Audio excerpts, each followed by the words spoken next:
بسم الله الرحمن الرحيم. الحمد لله رب العالمين والعاقبة للمتقين، الصلاة والسلام على سيد الأنبياء والمرسلين سيدنا محمد وآله وأصحابه أجمعين. أما بعد، فأعوذ بالله من الشيطان الرجيم. بسم الله الرحمن الرحيم. والضحى والليل إذا سجى ما ودعك ربك وما قلى وللآخرة خير لك من الأولى ولسوف يعطيك ربك فترضى ألم يجدك يتيما فآوى ووجدك ضالا فهدى ووجدك عائلا فأغنى فأما اليتيم فلا تقهر وأما السائل فلا تنهر وأما بنعمة ربك فحدث. صدق اللہ العظیم. محترم دوستوں، بزرگوں، بھائیوں،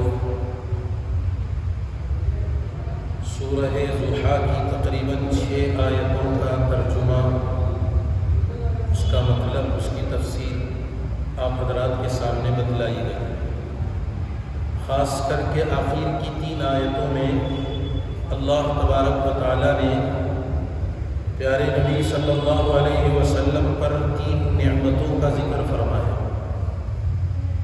پہلی نعمت میں یہ بتلایا گیا تھا کہ نبی جی، کیا ہم نے آپ کو یتیم نہیں پایا؟ یتیم پانے کے بعد آپ کے لیے ٹھکانے کا انتظام نہیں کیا، یعنی آپ یتیم تھے، اللہ تبارک و تعالیٰ نے آپ کے لیے ٹھکانے کا انتظام فرمایا.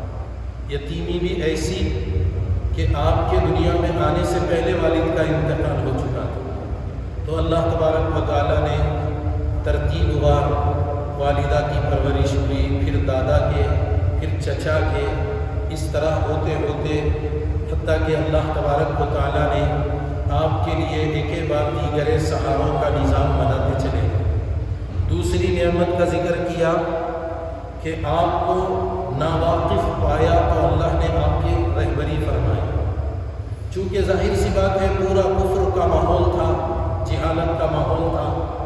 جب آپ مکہ المکرمہ میں آپ پیدا ہوئے، بڑے ہوئے، پورا ماحول بت پرستی کا تھا.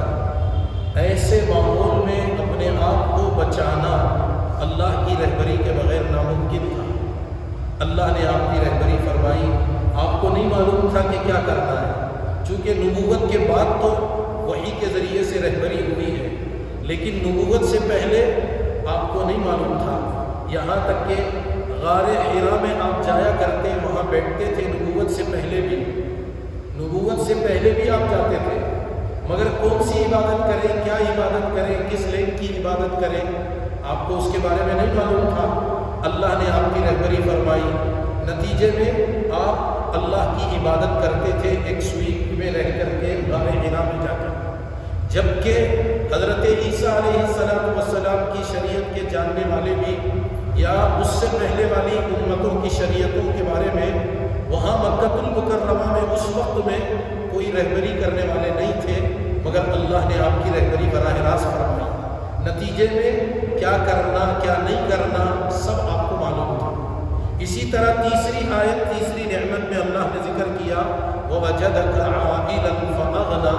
کیا ہم نے آپ کو تنگ دست نہیں پایا؟ یعنی تنگ دست پا کر پھر آپ کو ہم نے مالدار نہیں بنایا. جی، آپ ظاہر سی بات ہے، جب یتیمی کی حالت میں دنیا میں تشریف لائے تو آپ کے پاس کیا سہولتیں ہیں؟ کوئی انتظام نہیں، ظاہری اعتبار سے کچھ نظام نہیں. باوجود اس کے کہ اللہ نے آپ کو مالدار بنایا. کیسے بنایا؟ جیسے گزشتہ میں وہ سب باتیں آپ کے سامنے آئی ہیں. ابو طالب کے ذریعے، ابو عبد المطلب کے ذریعے، پھر ابو طالب آپ کے چچا کے ذریعے، پھر آخر میں حضرت سیدنا خدیجہ الکبریٰ رضی اللہ تعالیٰ عنہ کے ساتھ بیع مزاربت میں، یعنی محنت اللہ کے نبی کی ہوتی تھی، مال ابو حضرت خدیجہ رضی اللہ عنہ کا تھا. تو اس طرح مال میں آپ شریک ہو کر تجارت کریں. اللہ نے تجارت میں خوب برکت عطا فرمائی، تو اس کے ذریعے سے اللہ نے آپ کو مالدار بنایا۔ پھر آخر میں حضرت خدیجہ رضی اللہ تعالیٰ عنہ کی دنیا سے رخصتی کا وقت آیا، جب آپ کی وفات کا وقت آیا، انہوں نے مکے کے سرداروں کو جمع کر کے کہا میرا سارا کا سارا مال میرے شوہر حضرت محمد رسول اللہ صلی اللہ علیہ وسلم کے لیے۔ اس طرح اللہ نے ظاہری اعتبار سے مالدار بنایا۔ دوسرا مطلب جو گزشتہ آپ کو بتایا گیا تھا، جو بات چل رہی تھی ہماری، وہ یہ تھی کہ مالدار بنانے کے دو طریقے، ایک ظاہر میں مال دے کر کے مالدار بنانا، اور دوسرا ہے اس سے بڑی چیز ہے وہ ہے دل کا مالدار، دل کا غنی کرنا۔ ایک آدمی کے پاس کچھ نہیں ہے مگر وہ آرام سے رہتا ہے، اطمینان سے اپنی زندگی گزارنا، یہ سب سے بڑا مالدار ہے۔ کسی سے مانگتا نہیں، کسی سے کوئی چیز لیتا نہیں، جو اللہ نے دیا اسی میں خوش ہے، اطمینان ہے، دل میں اطمینان سے زندگی گزارنا۔ ایسا نہیں ہے کہ تنگ دستی کہ اس کو اتنا مل رہا، اس کے پاس اتنے پیسے، اتنا بنگلہ، یہ گاڑی اور وہ سہولتیں، یہ ہے فلاں ہے، اب اپنے آپ میں سوچ رہا میرے پاس کچھ نہیں ہے، اپنے دل کو تنگ کر کے زندگی گزارنا۔ فرمایا یہ سب سے بڑی بخیلی ہے، دل میں وسعت ہونا، کچھ نہیں ہے مگر سب کچھ رہنے والوں کے جیسا ہونا۔ پیارے نبی صلی اللہ علیہ وسلم کا دل اللہ نے اتنا وسیع بنایا، آپ کے دل کا غنائے نفس اللہ نے آپ کو عطا فرمایا۔ آپ فرماتے تھے میرے پاس احد کے پہاڑ کو سونا بنانے کی پیشکش اللہ کی طرف سے کی گئی، مگر میں نے اس کو قبول نہیں کیا، میں نے اس کو ٹھکرا دیا، میں نے کہا مجھے ضرورت نہیں ہے اس کی۔ بلکہ آپ فقیری، غربت، مسکنت مانگ کر اللہ سے لیے۔ آپ دعا کرتے تھے اللہم احیینی مسکینا وامتنی مسکینا واحشرنی فی زمرۃ المساکین۔ اے اللہ مجھے زندہ رکھ دو، فقیری کی حالت میں زندہ رکھنا، مسکینی کی حالت میں زندہ رکھنا۔ آج حالات ایسے بدل گئے، مادی چیزوں کو دیکھ کر ہم متاثر ہو کر مال کمانے میں، مال حاصل کرنے میں لگے ہیں۔ بہت سے ہم میں سے وہ لوگ ہیں جو یہ سمجھتے ہماری کامیابی مال میں ہے، حالانکہ مال میں نہیں ہے کامیابی۔ فقیری والی، غربت والی یہ زندگی بہت اچھی اور عافیت والی زندگی ہے، جس سے آدمی گناہوں سے بچے گا، بہت سے غلط چیزوں سے بچ جائے گا، بہت سی چیزوں سے اپنے آپ کو بچا سکتا ہے۔ ورنہ کتنے مالدار مال کے نشے میں، مال کی محبت میں، مال کی وجہ سے کتنے غیر غلط کاموں میں پڑ جاتے ہیں، غیر غلط چیزوں میں لگ جاتے ہیں۔ تو اللہ کے نبی علیہ السلام نے اللہ سے مانگی تھی فقیری کو، اور آپ نے دعا فرمائی اے اللہ جب میری موت کا وقت آئے مجھے غربت میں، مسکنت کی حالت میں مجھے موت دینا۔ جبکہ اللہ کی طرف سے پیشکش ہے، اے نبی جی اگر آپ چاہیں بہت پہاڑ کو سونے کا بنا دیں گے، آپ کے پیچھے پیچھے چلے گا، آپ جہاں جائیں گے وہاں آپ کے پاس آئے گا۔ آپ نے فرمایا کہ نہیں، بلکہ آپ کہتے تھے اگر میرے پاس کچھ مال آتا، جب تک کہ میں اس کو خالی نہ کرتا، تقسیم نہ کرتا، اللہ کے راستے میں اس کو لوٹا نہ دیتا، مجھے چین نہیں آتا۔ ایک مرتبہ کا واقعہ نقل کیا گیا، آپ مسجد میں تشریف لائے، نماز کا وقت ہے، تکبیر ہو گئی، جماعت کھڑی ہونے والی ہے، رکعت باندھنا ہے، اتنے میں آپ اچانک ساتھیوں کو صفوں میں چیرتے ہوئے آپ باہر گئے، اور تھوڑی دیر کے بعد آپ واپس تشریف لائے۔ صحابہ نے پوچھا اللہ کے نبی کیا بات ہوگی، کیا ماجرا؟ آپ نے فرمایا گھر میں کچھ دینار رکھے تھے، میں بھول کر وہ رکھے ہوئے تھے، مجھے وہ یاد آ گئے، میں اس کو دینے تقسیم کرنے کے لیے گیا۔ تو فرمایا صحابہ نے نماز کے بعد اگر آپ کر لیتے، کیا بھروسہ ہے نماز کے بعد تک کی زندگی کا، کیا گارنٹی ہے کہ ہم نماز کے بعد تک زندہ رہیں؟ آپ نے محبوس ایسے ہی اسی بات کو سمجھاتے ہوئے فرمایا میرا حال تو یہ ہے ایک سلام پھیروں، دوسرے سلام پھیرنے سے پہلے تک مجھے زندگی کا بھروسہ نہیں ہے۔ آج ہم کہاں ہیں؟ کتنی غفلتوں والی زندگی ہماری چل رہی، مست ہو کر کے گزار رہے ہیں، کوئی آخرت کا فکر نہیں، خیال نہیں، دنیا دنیا دنیا کے پیچھے بھاگے جا رہے ہیں، مال کے پیچھے دوڑے جا رہے ہیں۔ اللہ کہہ رہے وَوَجَدَكَ عَائِلًا فَأَغْنَىٰ، نبی جی ہم نے آپ کو تنگ دست پایا تو دل کا غنی بنایا۔ اسی لیے آپ کو گزشتہ بتایا گیا تھا، حدیث میں آیا خیر الغنا غنى النفس، سب سے بہترین مالداری دل کی مالداری۔ دل میں اگر وسعت ہے، دل میں اگر آدمی وسیع ہے، یہ سوچتا ہے کہ مجھے کسی یعنی ضرورت نہیں ہے، باقی میری ضرورتیں تو اللہ پوری کر رہے ہیں، بس وہ مزے میں زندگی گزاری۔ جس آدمی کے دل میں حرص ہے، تمنا ہے، مال کی محبت ہے، مال کمانا چاہ رہا، کتنا بھی دیا جائے، جتنا بھی ملے اس کو کم نظر آئے گا، جتنے بھی اس کو مال ملے گا وہ مال اس کو تھوڑا نظر آئے گا، وہ کہے گا کیا ہے بھائی، کیا بیچ نہیں ہے، بہت بینک بیلنس میں کمی آ گئی، بہت چیزیں وہ نہیں ہے، فلاں نہیں ہے، یہ ہو رہا۔ دیکھیں گے آپ دنیا میں جن کے پاس مال ہے وہی لوگ مال کے زیادہ حریص بھی ہو جاتے ہیں، ان کو جو اور زیادہ تقاضا حرص کی اس کا یہ ہو جاتا ہے۔ اسی لیے مال کی محبتوں کو دلوں سے نکالا گیا۔ اس آیت کے ذریعے سے ہم کو یہ رہبری کی جا رہی ہے اور یہ سمجھایا جا رہا، اصل غنا مال دل کا غنا ہے۔ مال ضروری نہیں ہے بہت پیسہ آ جائے، بہت دولتیں آ جائے، بہت اچھے اچھے عالیشان بنگلے اور سواریاں مل جائے، یہ مالداری نہیں ہے اصل۔ ورنہ تو بہت سے لوگ اتنا سب کچھ ہونے کے باوجود بھی دل ان کے بہت چھوٹے اور تنگی محسوس کرتے ہیں، ان کے دلوں میں بہت تنگی ہوتی ہے، وہ سمجھتے کیا ہے بھائی، کیا بیچ نہیں ہے، اس کا دل تو اور اچھا ہے، اس کے پاس اور زیادہ یہ ہے فلاں۔ تو اللہ نے فرمایا وَوَجَدَكَ عَائِلًا فَأَغْنَىٰ۔ اسی لیے ایک اور بات قرآن پاک میں اللہ نے فرمائی، بخل اصل کیا ہوتا ہے، وہ ہے شح نفس، دل کا بخل اصل بخل ہے۔ مال چاہے آدمی خرچ کرے نہ کرے، جتنا کرتا ہوگا وہ الگ بات ہے، لیکن اصل دل کا مسئلہ ہے۔ اسی لیے حضرات انبیاء علیہ السلام دنیا میں دلوں پر محنت کرنے کے لیے بھیجے جاتے ہیں۔ انبیاء کی محنت کا میدان دل ہوتے تھے، دلوں کی پاکی صفائی، دلوں کی کدورتوں کو دور کرنا، دلوں کے اندر مال کی محبت کو، دنیا کی محبت کو نکالنا، آخرت کا فکر پیدا کرنا، آخرت والی چیزوں کو لانا۔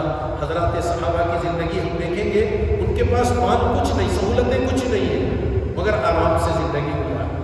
آخرت، ہمیشہ آخرت کا فکر لگا ہوا ہے۔ صحابہ کہتے تھے اِنَّ ہِمَمُنَا الْآخِرَةُ، ہمارا مقصد تو آخرت ہے، ہم تو آخرت کو چاہتے ہیں، آخرت کی فکر ہے، اس میں کمی بیشی ہو گئی وہ برداشت نہیں ہو رہی۔ دنیا میں اگر ہوتا ہے، کئی دن کے فاقے چل رہے ہیں، کوئی شکایت کی بات نہیں، سہولتیں نہیں ہیں، کپڑے نہیں ہیں۔ صحابی کا واقعہ ہے، نماز میں لیٹ پہنچ رہے ہیں یا جلدی سے نکل کے جا رہے ہیں، شکایت ہو گئی کیوں جلدی جا رہے ہیں، کہا ایک ہی کپڑا ہے، گھر والوں کے پاس وہ نہیں تو میرے پاس نہیں تو ان کا، ان کے پاس نہیں تو میرے پاس، تو اس لیے میری نماز کے بعد ان کی نماز کی فکر کے لیے میں جاتا ہوں تاکہ وہ نماز پڑھ لیں۔ کیسی حالتوں میں ہے، لیکن شکایت کی بات نہیں۔ تو بہرحال اللہ تبارک و تعالیٰ نے ان 3 نعمتوں کے ذکر کے بعد اللہ کے نبی کو 3 باتوں کی نصیحت فرمائی۔ حالانکہ اللہ کے نبی محتاج نہیں ہے اس نصیحت کے، نبی کے واسطے سے ہمارے لیے امت کو یہ رہبری کی گئی۔ اور آگے والی آیتوں میں اللہ تبارک و تعالیٰ نے فرمایا کہ نبی جی، آپ یتیمی کی حالت سے راستے سے گزرے ہیں، آپ کو معلوم ہے باپ نہیں ہوتے تو کیا حال ہوتا ہے انسان کا، جی سایہ نہیں ہوتا ماں کا تو کیا حال ہوتا ہے، ماں باپ کے بغیر انسان کی زندگی کیسے گزرتی ہے، کیا ان پر حالات گزرتے ہیں آپ جانتے ہیں۔ لہذا اگر کوئی یتیم آپ کو ملے، اس کو دھتکارنا نہیں ہے، جھڑکنا نہیں ہے کہ وہ غریب ہے، اس کا کوئی پرسان حال نہیں ہے، ہم اس کا غلط استعمال کرنے لگ جائیں۔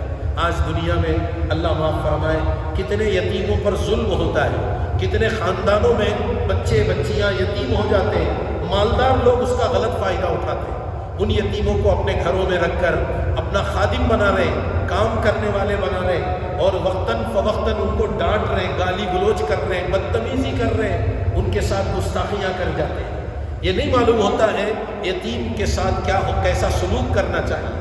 حالانکہ حدیث میں بتایا گیا سب سے بہترین گھر، اللہ کے نبی نے فرمایا وہ گھر جس میں یتیم رہتا ہو اور اس کے ساتھ حسن سلوک کیا جاتا ہو، آپ نے فرمایا یہ سب سے بہترین گھر ہے۔ اور سب سے بدترین گھر وہ ہے جس گھر میں یتیم رہتا ہے اور اس کے ساتھ ظلم و زیادتیاں کی جاتی ہیں، ناانصافی کی جاتی ہے۔ آج دیکھیے کتنے حالات ہمارے سامنے، یتیموں کے ساتھ کیا رویہ اختیار کر رہے ہیں۔ ہمارے اپنے رشتہ داروں میں بہت سے بچے یتیم ہو جاتے ہیں، بہت سی عورتیں بیوہ ہو جاتی ہیں، ہم ان کا غلط استعمال کرنے کے لیے ان کے ساتھ ظلم و زیادتی، طعن و تشنیع کا معاملہ پیش کرتے ہیں۔ اللہ کے نبی صلی اللہ علیہ وسلم نے جب یہ آیت نازل ہوئی، اس آیت کے تحت میں علماء نے لکھا ہے فَأَمَّا الْيَتِيمَ فَلَا تَقْهَرْ، نبی جی یتیم کو دھتکاریے نہیں، یتیموں کے ساتھ جھڑکنے کا کام یا ان کے ساتھ ظلم و زیادتی نہ کرے، جبکہ ہم جانتے ہیں انبیاء معصوم ہیں، ہمارے نبی معصوم ہیں، ان سے تو یہ تصور بھی نہیں ہو سکتا کہ کسی یتیم کے ساتھ آپ ظلم و زیادتی کریں، مگر آپ کے واسطے سے امت کو بتایا جائے۔ اللہ کے نبی کے زمانے کا ایک واقعہ نقل کیا گیا۔ ایک مرتبہ آپ کی مجلس لگی ہوئی تھی، ایک صحابی رسول آئے، بلکہ روایتوں میں مختلف روایتیں نقل کی گئی ہے کہ یہودی ہے، غیر مسلم ہے یا صحابی ہیں۔ تو بہرحال ایک صاحب اللہ کے نبی کی مجلس میں آئے، انہوں نے کہا اللہ کے نبی میرا بچہ، میرا بیٹا گم ہو گیا، نہیں مل رہا، آپ دعا کیجئے، میں نے بہت ساری جگہ تلاش کر لی، ذرا آپ اللہ سے دعا کر دیجئے میرا بچہ مجھے مل جائے۔ اتنے میں ایک صحابی آ رہے تھے، باہر سے آئے، انہوں نے یہ بات سنی تو آپ نے فرمایا کہ اللہ کے نبی ان کا بچہ فلاں باغ میں بچوں کے ساتھ کھیل رہا ہے، میں ابھی وہیں سے آیا، میں نے دیکھا ان کا بچہ وہاں ہے، آپ ابھی دعا بھی پوری نہیں ہوئی تھی، دعا کرنا چاہتے تھے، مگر جب سے ہی وہ بات سنی، وہ جو صاحب تھے وہ دوڑنے لگے اپنے بچے کی محبت میں، جنہوں نے دعا کی گزارش کی تھی، ان کے بارے میں ان کو جب پتہ چلا کہ ان کا بچہ فلاں باغ میں کھیل رہا تو وہ بھاگے، آپ نے ان کو بلایا، وہ پریشان ہو گئے کہ اللہ کے نبی کیا بات ہے؟ فرمایا کہ بھائی آپ اپنے بچے کی تلاش میں اپنے بچے کے لیے جا رہے ہیں، مگر ایک بات کا خیال رکھنا، ایک بات کے لیے میں نے تمہیں بلایا۔ پوچھا کیا بات ہے؟ آپ نے فرمایا جب وہاں جاؤ تو بہت سے بچے جب سب کھیل رہے تو اپنے بچے کو نام سے پکارنا، بیٹا کہہ کے نہیں پکارنا۔ فرمایا کہ بیٹا نہیں کہنا، نام سے پکارنا۔ انہوں نے پوچھا اللہ کے نبی میرا بیٹا ہے، میں اپنے بچے کو بیٹا نہ کہوں کیسے ہوگا؟ فرمایا اسی لیے تو میں نے تمہیں بلایا، آج تم بچہ گم ہو گیا، بچے کی محبت میں صبح سے فکر مند تھے، تلاش میں لگے ہوئے تھے، آپ کو بچہ نہیں ملا، اب جب تم جاؤ گے بچہ جب دکھے گا، بچہ ملے گا تو ایک باپ کو گم ہونے کے بعد بچہ نظر آ جائے یا کچھ وقفے کے بعد جب بچہ دکھتا ہے باپ کی محبت آتی ہے تو تم محبت سے اپنے بیٹے کو بیٹا بول کے پکارو گے۔ آپ نے فرمایا انہی بچوں میں ہو سکتا کوئی یتیم بھی ہوگا جس کے کانوں میں تمہاری محبت بھری آواز، اپنے بچے کے لیے پکاری گئی آواز اگر اس یتیم کے کانوں میں پڑے گی تو اس یتیم کے دل میں، اس کی آنکھوں سے آنسو آ جائیں گے، اس کے دل پہ کیا گزرے گی، وہ یہ سوچے گا کاش آج میرا بھی باپ ہوتا، ایسے تلاش میں آتا، میرا بھی باپ ہوتا، محبت بھرے لہجے میں مجھے بھی بیٹا کر کے پکارتا، کوئی مجھے بیٹا بول کر پکارنے والا نہیں ہے، اس کی آنکھوں سے آنسو آ جاتے۔ اس کا خیال کرانے کے لیے میں نے تمہیں بلایا ہے، نام سے پکار کے بلا۔ آپ نے فرمایا اگر کوئی عورت بیوہ ہے، بیوہ عورت کے سامنے اپنی بیوی کی تعریف نہ کرے، بیوی سے محبت کا اظہار نہ کرے اس کے سامنے، اس کو تکلیف ہوگی، اس کے دل پہ اس کو چوٹ لگے گی اس کی وجہ سے، کاش اگر میرا بھی شوہر زندہ ہوتا آج مجھے بھی محبت سے پکارتا، بلاتا، یا مجھ سے بھی اللہ معاف فرمائے۔ ان چیزوں کی رعایت آج ہمارے درمیان میں کہاں ہے؟ کتنے لوگ ان چیزوں کا کوئی خیال نہیں کر رہے۔ کبھی کسی کی بہن بیوہ ہو گئی، کسی کی بیٹی بیوہ ہو گئی، کوئی بھی مختلف، اللہ نہ کرے، لیکن حالات ہوتے گھریلو زندگیوں میں، خاندانوں میں ہوتے ہیں ایسی چیزیں، مگر ہم اندازہ نہیں کرتے، کبھی مختلف اس کو سوچے سنے دیکھے بغیر ہم کبھی جانے انجانے میں ان کے سامنے ایسے کام کر جاتے جو وہ بولتے نہیں ہیں مگر ان کے دلوں کو توڑ دیتی، وہ چیزیں دلوں کو چیر دیتی ہیں۔ ان کے دلوں پر کیا گزرتی ہوگی جن کے شوہر نہیں ہیں، جن کے باپ نہیں ہیں۔ اسی لیے حدیثوں میں یہاں تک بتایا گیا یتیموں کا خیال کرتے ہوئے، اگر تم اپنے گھر گوشت لے کر کے آ رہے، طاقت اللہ نے دی تو کچھ زیادہ لے کر کے آؤ، پکا کر یتیم کے گھر ایک کٹورا سالن دے دو یتیموں کا خیال کرنے کے لیے۔ اگر وہ نہ کر سکے، آپ نے فرمایا گوشت خریدنے کے پیسے نہیں ہے، پانی ہی زیادہ کر کے شوربہ زیادہ کر لو، ایک تھوڑا سا کٹورے میں کسی یتیم کے گھر بھی دے دیا تھا۔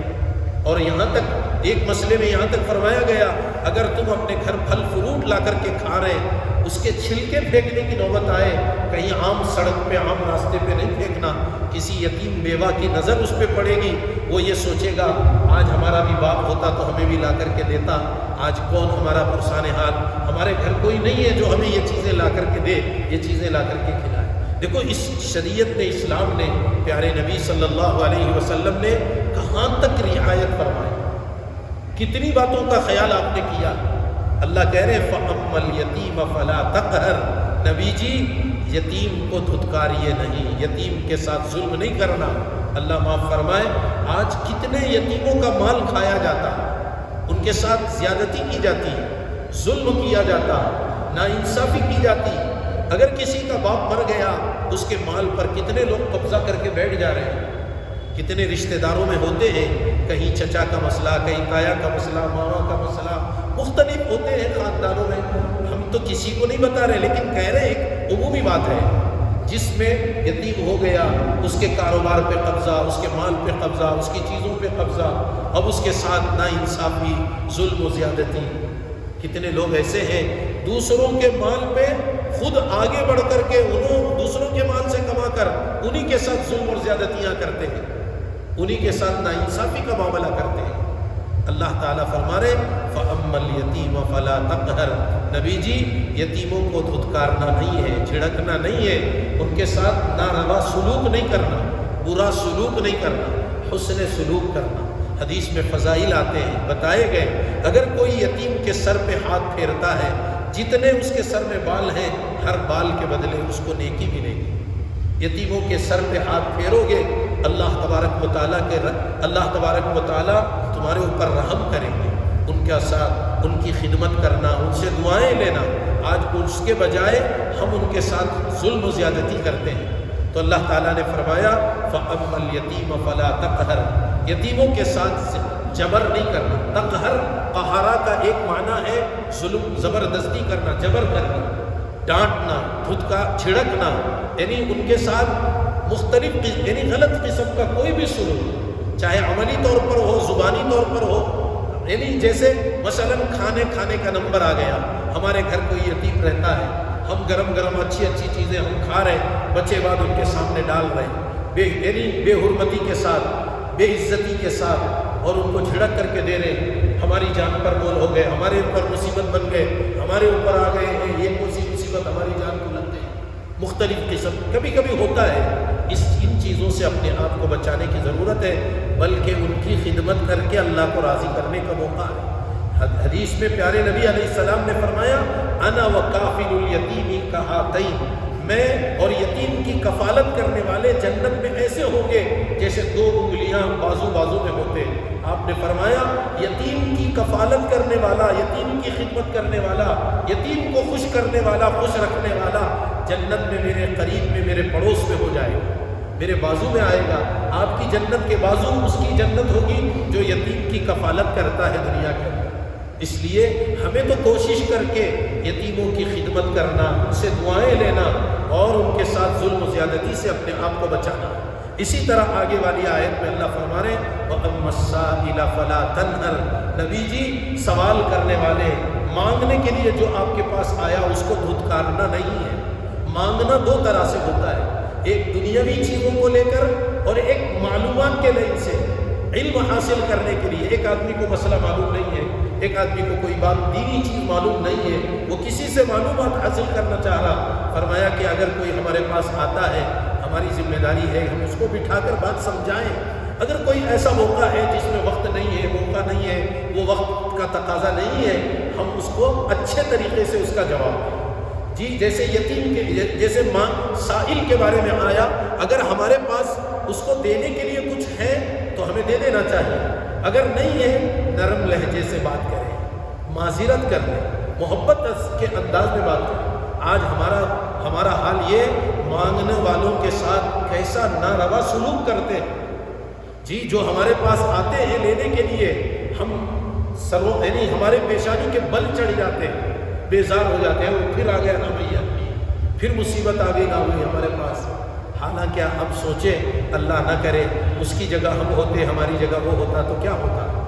آج اللہ دینے والا بنایا، آج اللہ نے ہمارے پاس کچھ سہولتیں دی، ہمارے سے کوئی آدمی امید لے کر کے آ رہا، اگر کچھ کر سکتے تو کرنا چاہیے، اگر نہ بھی کر سکے دھتکارنے کی بات نہیں ہے، خاص کر جیسے یتیموں کا تذکرہ ہوا، ایسے ہی کبھی ہمارے اپنے رشتہ داروں میں، ہمارے بہن بھائیوں میں، ہمارے خاندان میں، ہمارے رشتہ داروں میں کوئی ضرورت مند آدمی ہوتا ہے، گھر آتا ہے ہمارے پاس امید لے کر، ہماری اپنی کوئی درخواست لے کر، کبھی کبھی ہوتا یہ ہماری مستورات ہمارے گھر میں یا ہم کبھی جھڑک رہے ہیں، ناراض ہو جا رہے ہیں، ہمیں چاہیے کیا بار بار ہمارے پاس ہی جانا سے کیا دوسرے کون بھی نہیں ہے کیا، کہاں تو بھی جا کو لے لینا، ہمارے پیچھے پڑ گئے ہیں، کیا کیا باتیں آج کل ہمارے گھریلو زندگیوں میں ہوتی رہتی ہیں۔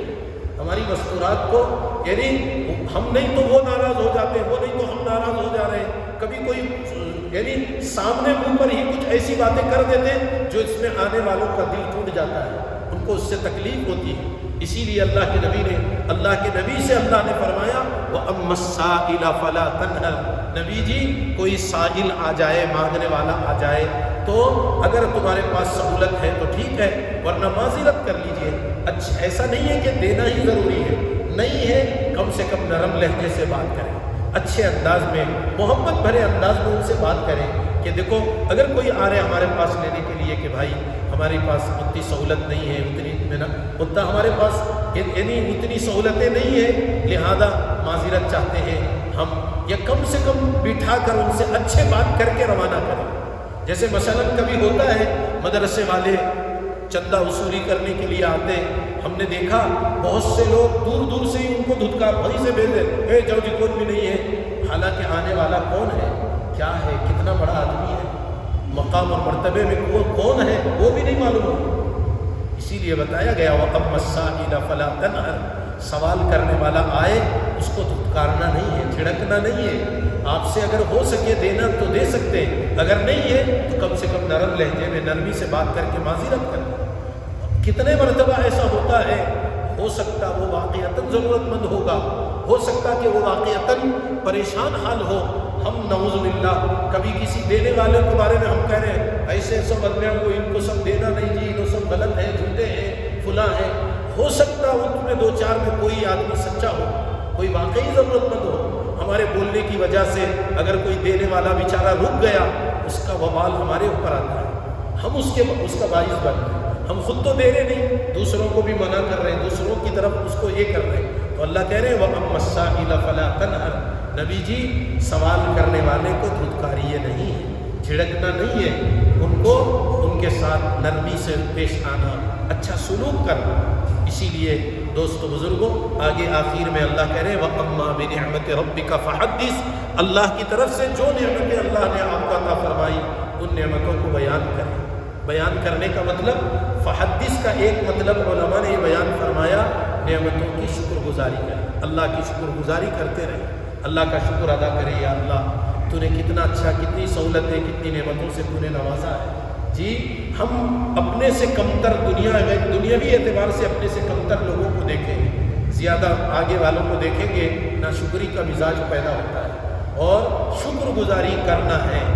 اس آیت کی تفسیر میں حضرت مفتی شفیع صاحب رحمۃ اللہ علیہ نے لکھا ہے کہ اللہ کا بھی شکر ادا کرنا، دنیا میں کوئی بندہ ہمارے اوپر احسان کرے اس بندے کا بھی شکر ادا کرنا، بندے کی بھی شکر گزاری کرنا۔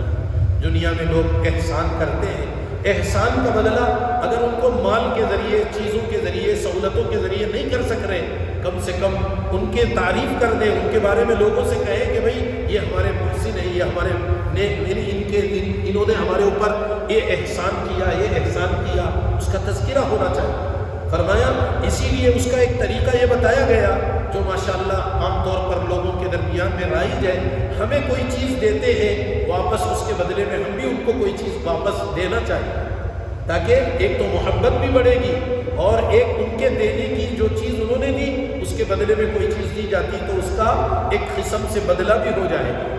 اور عام طور پر ہوتا یہ ہے کہ آج کل تو ہمارا مزاج بدلتا جا رہا ہے، کوئی آدمی ہم کو دے تو ہم سمجھ رہے کیا سمجھ کو دیے سو، کیا ہم نے فقیرہ سمجھی، کیا ہم نے یہ سمجھی، کیا سمجھ کو ہمارے ساتھ ایسا کر رہی ہے، ایسا نہیں ہے۔ یہ تو حدیث میں آیا تحابو تحابو، ایک دوسرے کو ہدیہ دو، اللہ تمہارے دلوں میں ایک دوسرے کی محبت پیدا کرے۔ آج کتنی دوریاں ہو گئی، پڑوس میں رہتے ہیں مگر آج ہمارے درمیان میں کتنی دوریاں ہیں، ایک دوسرے کا خیال نہیں، ایک دوسرے کا اکرام نہیں، ایک دوسرے کا احترام نہیں۔ ہم جی الٹا آپس میں لڑائی جھگڑے میں ایک دوسرے کو نیچا دکھانے میں لگ رہے ہیں. انہیں کیا، اس کو کیا معلوم، اس کو کیا آتا، اس کے پاس کیا ہے، انہیں کو سا بڑا یہ ہے، میرے سے زیادہ مالدار تھوڑی ہے انہیں. آج ہم تفاخر کرنے میں لگے ہیں. اپنا مال لوگوں میں دکھلانے کے لیے نہیں ہے، اللہ کی رضامندی کو حاصل کرنے کے لیے. تو اللہ کہہ رہے وَأَمَّا بِنِعْمَةِ رَبِّكَ فَحَدِّثْ. نبی جی اللہ کی طرف سے جو تمہیں نعمتیں ملی ان نعمتوں کی شکر گزاری کریں.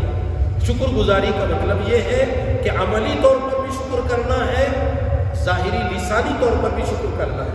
اللہ کے لیے شکر کے الفاظ بھی استعمال کرنا. الحمدللہ، اللہم لک الحمد، یا رب لک الحمد. اللہ کے لیے شکر کے کلمات، الفاظ. قرآن پہ اللہ کہتے اعملوا آل داؤد شکرا وقلیل من عبادی الشکور. اے آل داؤد شکر گزاری کرو، اللہ کا شکر ادا کرو. تو اللہ کہتے قلیل من عبادی الشکور، میرے بندوں میں شکر گزار بندے بہت کم ہیں. ناشکری تو ہم بہت پہلے بہت جلدی کر لیتے ہیں، شکر گزاری کا مزاج نہیں ہوتا ہے. جی کوئی آدمی ہمارے ساتھ احسان کر رہا، محنت یعنی احسان کر رہا، تو ہماری ذمہ داری ہے کہ ہم اس کی محنت کا شکر ادا کریں، اس کا احسان مانیں، اس کی اس محنت کے بدلے میں، اس احسان کے بدلے میں ہم اس کے ساتھ اچھا سلوک کیا کریں.